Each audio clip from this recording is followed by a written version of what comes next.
नमस्कार साथियों, स्वागत है आप सभी का अनअकैडमी के पाथ फाइंडर चैनल पर। मैं हूं विकास मिश्रा और आज बात करेंगे उस खबर की जिसने खेल के मैदान को भी युद्ध का मैदान बना दिया। जी हां दोस्तों, अफगानिस्तान पाकिस्तान बॉर्डर पर धमाके, बमबारी और विवादों की बारिश तो चली रही थी पिछले कुछ दिनों से, लेकिन इस बार बात सिर्फ सैनिकों तक सीमित नहीं रही।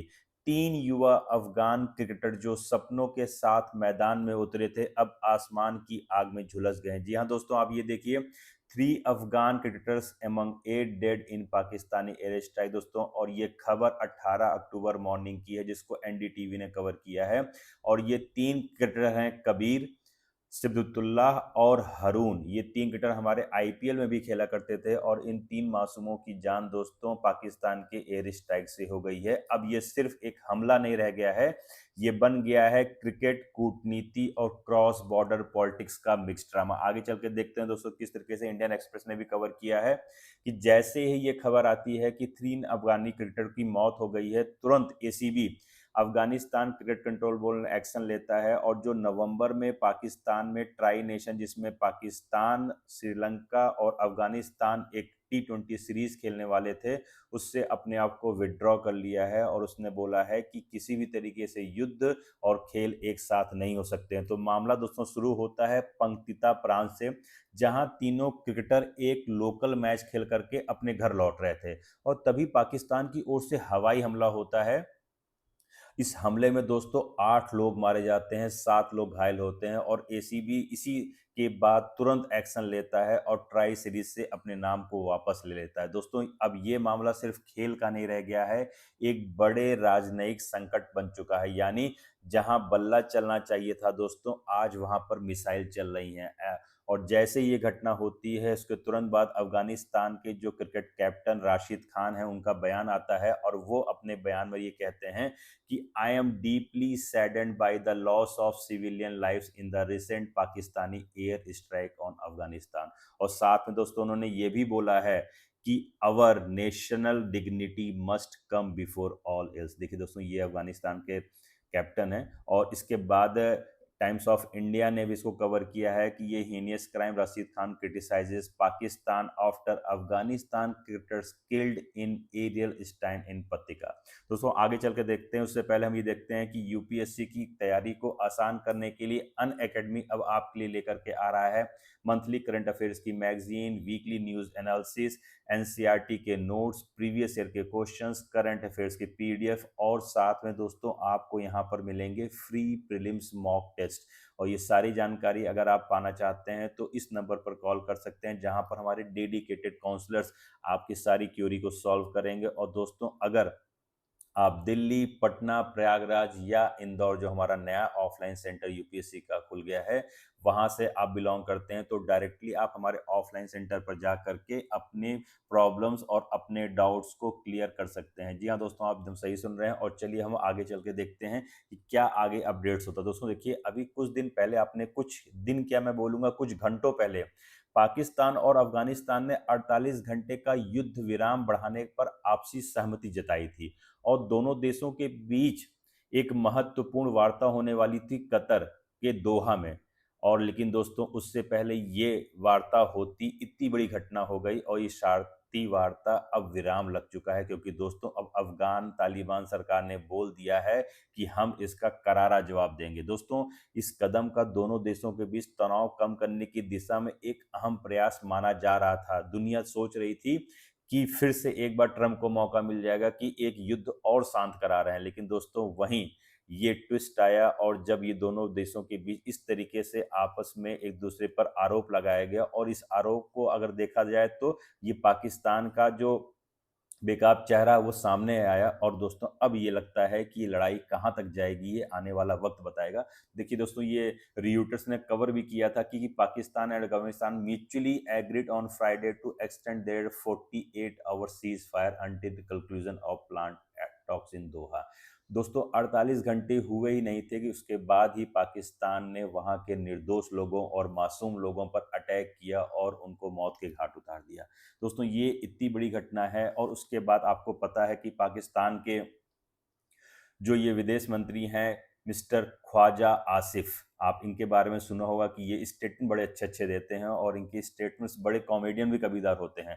आप देखा इन्होंने बोला है कि अब कहानी में नया ट्विस्ट लाते हैं और कहते हैं पाकिस्तान के जो ये रक्षा मंत्री हैं, सॉरी मैंने शायद गलत बोला हो, तो रक्षा मंत्री ख्वाजा आसिफ बोलते हैं कि भारत सीमा पर गंदी राजनीति कर रहा है। क्योंकि देखिए, जब भी पाकिस्तान को कोई सबूत देना होता है या कोई जवाब देना होता है तो उसके पास एक टूल होता है जिससे वो अपने आप को बचा पाए, तो उसको मिलता है बस खाली और खाली भारत। भारत सीमा पर गंदी राजनीति कर रहा है। पाकिस्तान तैयार है 2 मोर्चों की जंग पर। दोस्तों, ये अपना एक मोर्चा तो संभाल नहीं पा रहे हैं और दूसरे मोर्चे की बात कर रहे हैं। दूसरे मोर्चे पे अभी कुछ दिन पहले ही ऑपरेशन सिंदूर में हिंदुस्तान ने इनकी मिट्टी की धूल सिखा दिया था और इनको बता दिया था कि आपकी क्या औकात है, आपकी क्या ताकत है। अब देखिए दोस्तों, ये कहते हैं कि ये एक वही बात होगी जैसे खुद जलाओ घर और धुआं पड़ोसी के दरवाजे भेज दो। पाकिस्तान दोस्तों हमेशा यही कहता रहता है और देखिए इन्होंने क्या बोला कि Pakistan is ready to face a two front war amid tension with Afghanistan. और देखिए बोल रहे हैं कि ये हिंदुस्तान प्रॉक्सी वॉर कर रहा है, वो अफगानिस्तान में जो तालिबान गवर्नमेंट है उसका सपोर्ट कर रहा है और वहाँ पे जो डिस्टरबेंस क्रिएट कर रहा है उसके कारण पाकिस्तान में ऐसा हो रहा है।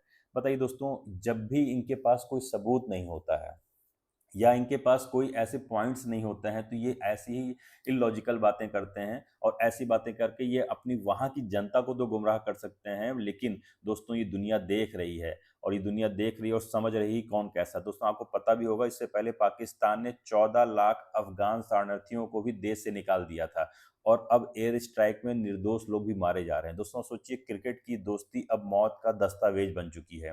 दोस्तों ये एसीबी ने सिर्फ सीरीज नहीं छोड़ी है बल्कि दुनिया के सामने एक कड़ा बयान भी दे दिया है कि we refuse to play with those who play with lives. दोस्तों अफगानिस्तान क्रिकेट बोर्ड ने एकदम सीधे बोल दिया है कि हम ऐसे लोग के साथ नहीं खेलेंगे जो लोगों की जिंदगी के साथ खेलते हैं। और जब इन्होंने ऐसा स्टेटमेंट दिया तो भारत का तुरंत रिस्पॉन्स आता है और भारत की जो मिनिस्ट्री ऑफ एक्सटर्नल अफेयर्स है वो बोलती है कि Pakistan sponsor terror and blames neighbours for its own failure. Pakistan हमेशा की तरीके से एक टेरर को स्पॉन्सर करता है और हमेशा अपने पड़ोसियों को इसकी अपनी जो विफलताएं हैं उसके बारे में उसको जिम्मेदार ठहराता है। यानी पाकिस्तान की पुरानी आदत है दोस्तों कि गलती खुद करेगा, दोष दूसरों पर देगा। अब जरा सोचिए, एक तरफ बम दूसरी तरफ बॉल, सीमा के पार एक घर उड़ता है और मैदान में मैच रद्द होता है। अब पाकिस्तान को बचाने के लिए आपको पता है कौन आएगा, वही उनका पुराना साथी अमेरिका। ये वही पाकिस्तान है दोस्तों जो हर बार एंटी टेररिज्म के आड़ में खुद को एड टेररिज्म करता है। आप सोचिए कि ये इसी के आड़ में ये वही देश है जहां पर उसामा बिन लादेन मिला था और ये वही देश है जो उसकी मदद करता है, अमेरिका उसके देश में घुस करके उसको मारा था। लेकिन आज वो एक क्लोज पार्टनरशिप बनकर दिखा रहे हैं हिंदुस्तान को चढ़ाने के लिए। और दोस्तों तालिबान इस बार कह दिया है कि हम किसी से युद्ध नहीं चाहते, लेकिन हमला हुआ तो जवाब देंगे। यानी तालिबान अब पाकिस्तान को वही सबक सिखाने पर उतारू है जो कभी उसने अमेरिका को सिखाया था। इधर भारत का रुख आप जानते हैं एकदम संतुलित, कूटनीति से भरपूर और विकास से परिपूर्ण और मानवीय सहयोग से ही वो अपने आप को दुनिया के सामने रिप्रेजेंट कर रहा है। और हिंदुस्तान चाहता है कि किस तरीके से अफगानिस्तान में शांति बहाली हो ताकि वहां पे वो डेवलपमेंट के काम कर सके। और दोस्तों इंडिया ने स्टैंडली किया है, एकदम क्लियर कट बोल दिया है कि India stands formally against terrorism in all forms and supports Afghanistan sovereignty, peace and regional stability.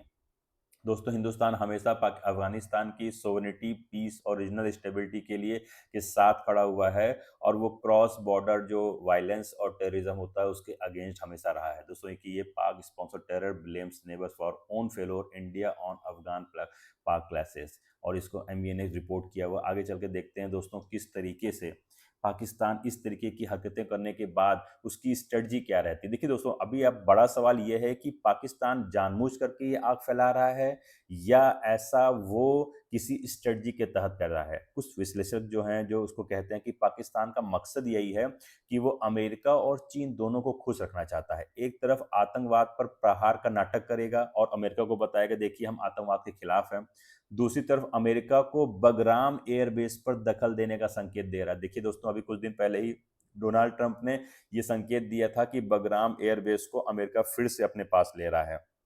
और पाकिस्तान क्या है, वो अमेरिका का एक टूल है और वो ये चाहता है कि कुछ ऐसा करे अमेरिका के कहने पर कि वहाँ पे डिस्टरबेंस क्रिएट हो तालिबान अफगानिस्तान में। और उसके बाद अमेरिका ये आकर के वहाँ बोले देखिए वहाँ पे डिस्टरबेंस काफ़ी क्रिएट हो चुका है अफगानिस्तान पे, इसलिए बगराम एयरबेस पर अमेरिका फिर से कंट्रोल करेगा ताकि वहाँ पे शांति बहाली हो सके। लेकिन आपको दोस्तों पता है कि अमेरिका कितना विश्व में शांति बहाली कर रहा है और किस तरीके से पूरे देश और पूरे मुल्क को इस मोड़ पे आके छोड़ दिया था कि वो तस्वीर भी लोगों को याद है कि जब लोग वहाँ के जो हेलीकॉप्टर्स थे या जो बड़े-बड़े एयरप्लेन्स थे उस पे लटक करके वहाँ पे अपनी जान को बचाने के लिए प्रयास कर रहे थे। तो सीधी भाषा में कहें दोस्तों तो पाकिस्तान अब भी वही इंटरनेशनल टॉमी है जिसे बिस्किट दो और वो पूँछ हिलाता है। मैं एक लाइन में कहूँगा दोस्तों कि जो अफ़गानिस्तान कभी पाकिस्तान का भाई था वो आज उसका सबसे बड़ा आलोचक बन चुका है। 3 क्रिकेटर मरे हैं लेकिन मर गया है दोस्तों भरोसा। दोनों देशों के बीच और उस खेल के बीच जो लोगों को जोड़ने के लिए बना था दोस्तों, आज उस विश्वास को पाकिस्तान ने तोड़ दिया है। पाकिस्तान को आज एक सबक मिलना चाहिए, जो दूसरों की शांति में बारूद डालते हैं, वो खुद अपने घर की राख में जल जाते हैं। दोस्तों भारत की नीति इसमें एकदम साफ है कि भारत एकदम प्रोवोकेटिव और शांतिपूर्ण तरीके से वो हल चाहता है, सिर्फ शब्दों से नहीं, शांति से जवाब देगा। और अंत में अगर दोस्तों अगर बोलूँ मैं, तो सीमाएँ जलती हैं तब इंसानियत राख हो जाती है। इसलिए मैं कहूँगा कि and finally when borders burn it is humanity that turn to ash. दोस्तों यही सारी बातों को देख करते हुए मैं बताना चाहता हूँ कि पाकिस्तान और अफ़गानिस्तान के बीच जो ये युद्ध हो रहा है, ये युद्ध अगर 2 सेनाओं के बीच हो तो शायद ये युद्ध माना जाए, लेकिन जब ये प्रॉक्सी वार के रूप में कन्वर्ट हो जाता है, जहाँ पर पाकिस्तान अफ़गानिस्तान के निर्दोष लोगों को टारगेट करता है और ये कहता है कि नहीं हमने टारगेट नहीं किया है, तो ये एक तरीके से कायरता कहलाती है। तो आपको हमारी वीडियो कैसे लगी ज़रूर कमेंट करके बताइए। जय हिंद।